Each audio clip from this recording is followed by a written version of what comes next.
Autre mouvement de grève, aujourd'hui les médecins généralistes, ils dénoncent le manque de moyens du plan santé d'Agnès Buzyn. Le premier syndicat de France, MG France, table sur la moitié des cabinets fermés aujourd'hui. Alors pourquoi ce mouvement de grève des médecins généralistes? Regardez ce sujet de Jean-Michel Decaze. Beaucoup de patients ont été très gentils ce matin, ils m'ont souhaité un bon week-end. Mais on en est loin. Le docteur Collen utilise ce trait d'humour pour souligner ses 70 heures de travail par semaine. Alors quand la ministre de la Santé veut que les urgences saturées s'appuient sur les médecins libéraux pour désengorger les services, il dit stop. Prendre connaissance du dossier d'un patient qui n'est pas le nôtre, d'un patient que nous ne connaissons pas, et cela demande des moyens de régulation, des moyens de secrétariat, et la ministre n'a prévu aucun moyen pour que la médecine générale puisse répondre à cet enjeu. Ce samedi matin, son agenda compte 14 rendez-vous. La fiche pour annoncer la grève est prête, mais il va quand même ouvrir son cabinet. Personnellement, je ne vais pas fermer mon cabinet, mais je ne vais pas être en mesure d'assurer la réponse aux patients qui appelleront. J'ai déjà 14 rendez-vous qui sont fixés. Comment je vais faire pour répondre à la demande de soins de patients qui seraient à la recherche d'un médecin?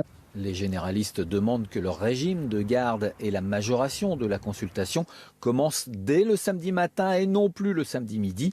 Le but étant de dégager plus de moyens financiers pour payer une secrétaire, par exemple. Alors, pour parler de ce mouvement de contestation des médecins généralistes, Jacques Yannès Djanti, bonjour. Bonjour. Vous êtes médecin généraliste, bien sûr, et vice-présidente du syndicat MG France, premier syndicat généraliste de France. On le voit, les médecins qui contestent le manque de moyens prévus dans le plan d'Agnès Buzyn.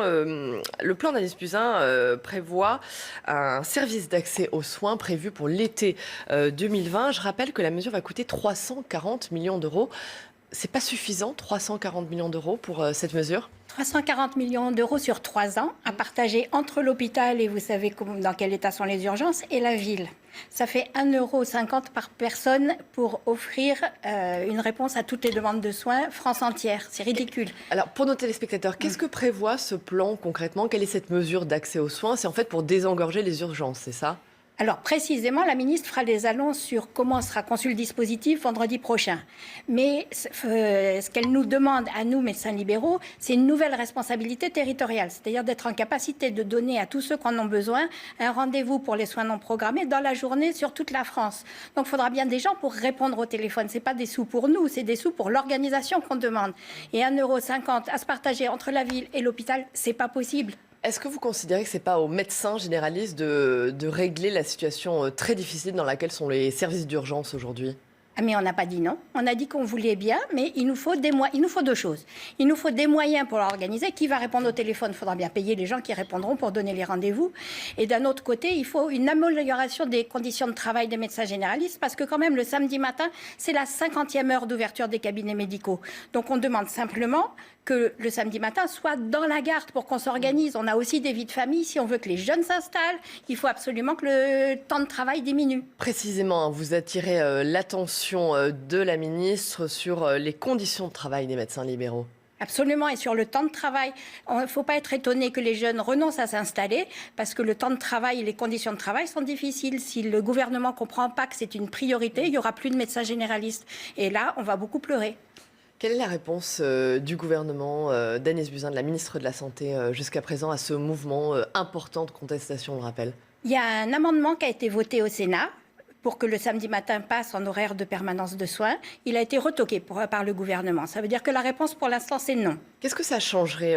Vous nous parlez du samedi matin. Qu'est-ce que ça changerait, cette mesure? Ça changerait qu'on pourrait se relayer pour prendre les samedis matins, que ça rentrerait dans la garde et que ça serait légitime pour les médecins généralistes de passer des week-ends en famille. Pas tous, puisqu'on se relayerait, mais au moins ça serait organisé et on pourrait enfin se libérer un peu plus. Mais aujourd'hui, personne n'oblige un médecin à travailler le samedi matin? Oui, mais aujourd'hui, on n'a pas de responsabilité territoriale. On fait chacun à sa tête. Donc si on veut nous donner de nouvelles responsabilités, il faut aussi nous donner de nouvelles conditions de travail.